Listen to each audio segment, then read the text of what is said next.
Hi, I'm Mary, and if you're a single Christian woman over the age of 40, you love God, but maybe you really don't love being single, this is for you. Today, I want to talk about boundaries. Oh, another teaching on boundaries, but a little bit different approach, because I think we all know that you need to have boundaries and set boundaries, and we do that, and then we wonder why our boundaries aren't working. And what I've learned is that the problem usually isn't about setting a boundary, it's about enforcing the boundary. So I'm going to show you today how to put your boundaries in place and then how to stand by them so that other people respect them. A lot of times we'll draw this line in the sand, like the next time they do this, I'm going to leave. The next time they do this, I'm hanging up the phone. And then it happens again, and once again we just sort of back up and redraw the line. And we know we need to protect our time and our energy, and we know the things that we want. And then a lot of times, even if we communicate that to someone, we're mad at them that they don't respect our boundary. So we give in, and then we're mad at them, but the problem is we didn't respect our own boundary. Let me give an example.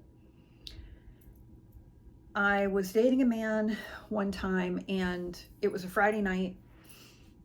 We'd gone out to dinner. He brought me back to my place. We were just sitting on the couch, nothing happening. And it was 9 o'clock, and I was really tired. And I said to him, I said, I know it's early, but I am really exhausted, and I'm really ready to call it an evening. Oh no, please don't make me leave right now. I haven't been able to see you all week. Just let me stay for a few more minutes. And I'm like, okay. So like 15 more minutes. And I'm like, listen, I really need to cut the evening short. Oh no. Like, he just kept arguing with me. And I kept letting him stay because I felt guilty. But then later on, I was really mad at him. Like, I kept telling him I wanted to end the evening. But what I realized was the problem wasn't he wasn't respecting my boundary. The problem is I wasn't respecting my boundary. What should have happened is when I said, I know it's early, but I am exhausted and I'm ready to call it a night, I should have stood up. And if he argued with me, that should have been a huge red flag saying, this man does not respect what I'm telling him I need, which is an end to the evening, because I'm tired. And I should have stood up and walked to the door. On another occasion, the same gentleman, we were supposed to go out on a Sunday evening, and it was just one of those days where I didn't feel well. I had a headache. I was exhausted. I wanted to go to this yoga class and then just like take a hot bath and relax, get ready for the week. And I called him and told him, I'm like, I really just don't feel all that great. I'm tired. I have a headache. I feel like I need to rest. Well, but I really need to talk to you. And I'm like, okay, well, we're on the phone. Well, no, I can't talk on the phone. I need to ask you, and he started bringing up all this state of the relationship stuff. And then I gave in. I was like, well, okay, if we're going to talk about all this, fine, we might as well just do it in person. Again, I was mad at him, but I was the one who broke the boundary. You see what I'm saying? Like, I was mad at him for not respecting my boundary, but the person who wasn't respecting the boundary was me. I wasn't respecting my own boundary. So how could I expect him to do it? Clearly what I was demonstrating was that my boundaries didn't matter. So why should he respect them? And it can be very difficult to enforce a boundary in a relationship because you don't want people to think you're difficult. You don't want to have conflict. You don't want to be causing a problem. You want to keep the other person in mind. You don't want them to be disappointed. You don't want them to think you're being harsh. And I understand all of that, but other people are going to take their cues based on your behavior. One of the things that I learned early in my corporate career was if you're going to be the person who is going to do everything all the time, you'll be expected to do everything all the time. And then when you don't, then you're a problem. And what I learned from that is, if I don't want to be the person who's expected to do everything, then I need to stop being the person who does everything. Because, I think as women, we think I'll do all the things and then someone else will recognize how hard I'm working and they'll want to help me. That is not how it works, ladies. What happens is you do all the things and other people just let you because you're doing them. Another issue with boundaries is that most people learn from what they get results from. Meaning, if somebody learns that they can just kind of badger you and pester you and nag you, you'll eventually change your mind. Okay, it's kind of like a toddler. If mommy gives in after you start crying and throwing a fit, then what you learn is crying and throwing a fit is what works. And so if what you do is you always respond back, or you let people be able to get a hold of you at 2:00 in the morning, and then you're mad at them because, why are you texting me at 2 a.m.? My response is, why do you have your ringer on? Like, if you don't want to be disturbed at 2:00 in the morning, put your phone on silent and put it in another room. And then you say, well, but what if there's an emergency? Well, you know what? It'll still be an emergency when you're able to get to the phone, but you can't have it both ways. You can't say I'm going to have my phone on and it's only for emergencies and everyone else should leave me alone. I know a lot of times I will email my doctor's office on a Saturday morning, like especially for prescription refills, because I fill up my pill cases on Saturday. So that's when I notice, oh, I'm running low on this prescription and I need to ask my doctor to call in a refill. I do that on a Saturday, not because I expect a response on a Saturday, but because that's when it's convenient for me to take care of that. So if somebody is awake at 2:00 in the morning and they're like, oh, before I forget, I just want to shoot this person a text. Well, if you're the kind of person that is always available 24 hours a day, they're going to keep doing it. A lot of times, we get ourselves into a situation where we say, but my boss expects me to be available 24/7. Well, the reason your boss expects that is probably because you've been doing that. And you've trained your boss that you're the person that they can contact 24/7 and you'll respond. So, in a case like that where you have to change it up, you might need to communicate with them and say, hey, listen, I know I'm usually available like all the time, and I just want to let you know, I need to start setting some better boundaries so I can have some, time to rest and recover outside of work. And so I know I'm usually available, but I want you to know that generally speaking, I'm not going to be answering my phone or my email, after whatever time. You can start to train other people that you can text me anytime you want to, day or night. I respond after 9 a.m. the next morning. And listen, for the most part, people are not trying to, be master manipulators. They're not evil. They're not trying to derail you. A lot of times, maybe they're just not used to dealing with somebody with boundaries. Most of us, we just want what we want. We want things our way. We want people to say yes when we ask for something. That doesn't make anyone a bad person. But you have to be clear for yourself about what is a yes or a no. For example, one thing that I've learned to do with students is, they want to just stop by anytime that is convenient for them, or they want to grab me after class and have a quick conversation about the rest of their lives. And my answer now is, that's what office hours are for. Stop by my office hours. Why? Because that's when it's convenient for me. That's when I can focus on you. And that is when I have made myself available. And when they say like, well, your office hours don't work for me. Well, that's usually not true, because I have office hours 5 days a week at varying times. And if it's that important to you that you need to speak with me, I'm sure you can tell your boss you need to take a 10-minute break so you can be on my Zoom office hours because you need to ask me a question. When you're setting a boundary, you need to be clear on it, and you have to be consistent.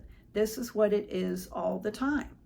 So another example, for, I don't know, 10, 15 years at the university where I work, I ran and hosted and spoke at an etiquette dinner we would do at least once an academic year, if not twice an academic year. And I mean, that's a lot, because it's usually a 3 or 4 course formal meal. That means you have to have the menu, you've got to get the kids there, and then it's a whole leading them through the entire dinner and like what fork to use and all of that, which usually means I can't eat, okay, because I'm teaching. And honestly, after about 15 years, I was tired. And I just said, you know what, I'm not going to do it anymore. So the woman that had been doing it before me, she picked it back up. That was her choice. Now she's retiring. And I'm just waiting. I'm confident someone's going to ask me like, well, hey, could you come in and help with the etiquette dinners? Answer is going to be, wait for it, no. And if it, I get, well, we really need help. These students need help. All of that is true. But what is also true is, well, you know something? There are a lot of etiquette experts out there. Well, yeah, but they want us to pay them. Yeah, you might need to put that in the budget. If it's so important to train our students on proper dining etiquette, and I agree, it is important, then the university needs to come up with some funds for that, okay? And I don't enjoy doing it anymore. I did it for a long time. I'm finished with that. And there's someone else who would like to do it, I guarantee it. So I already know the answer is going to be no. And even when it's, oh, but we're desperate, oh, but we need this, oh, but our students, you have to stay with the no, okay? You cannot be dissuaded. Thank you so much for thinking of me. And what I'll usually do is I'll offer a solution.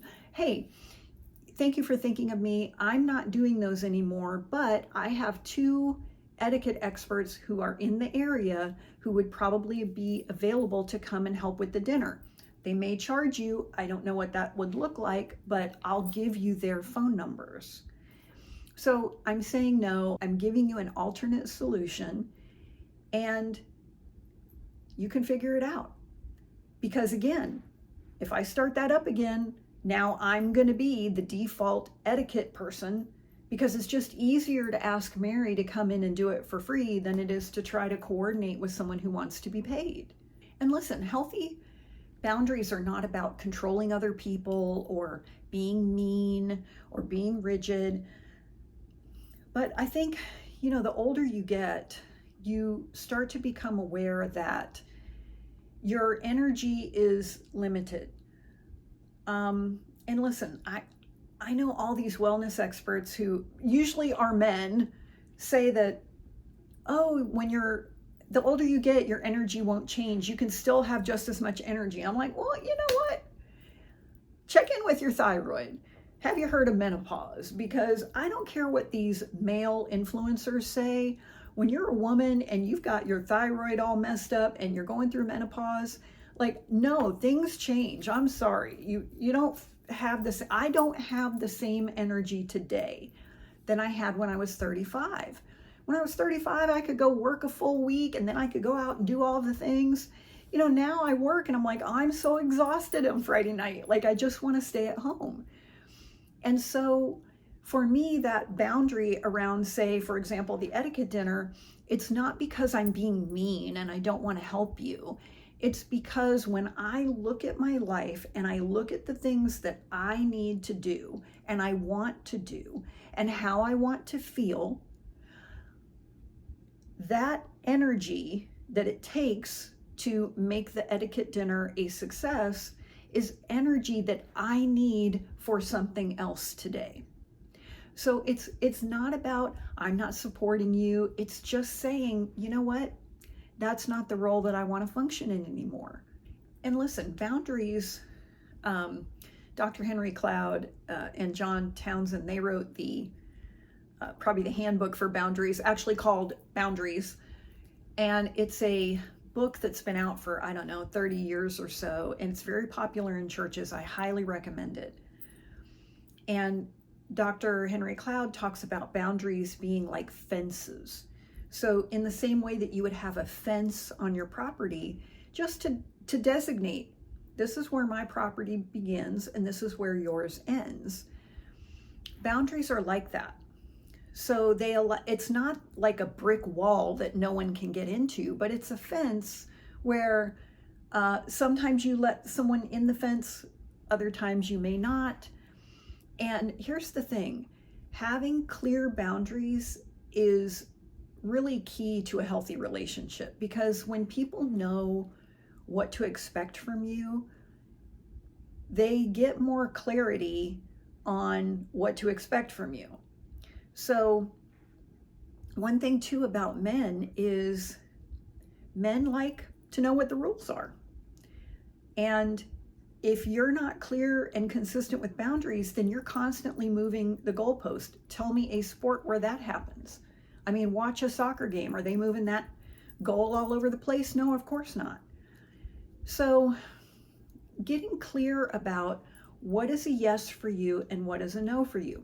I'll give you another example. When I am at work, because I'm a classroom teacher, I, for the most part, am not available on my phone Monday through Friday, because I can't be distracted on my phone when I'm trying to lecture.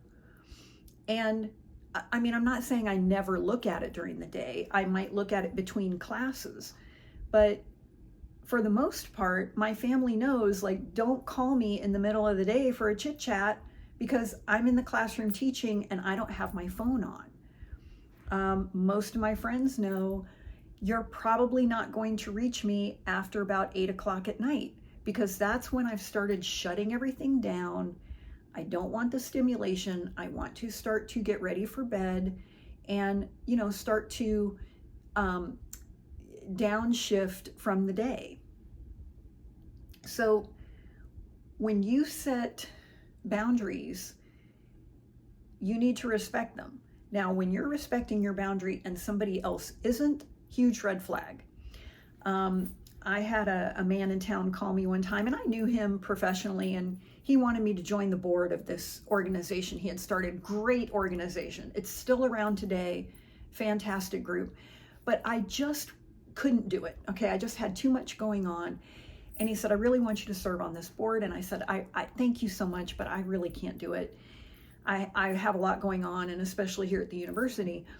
And he kept going back and forth with me. And finally he said, well, do you need me to call President so-and-so, the president of the university?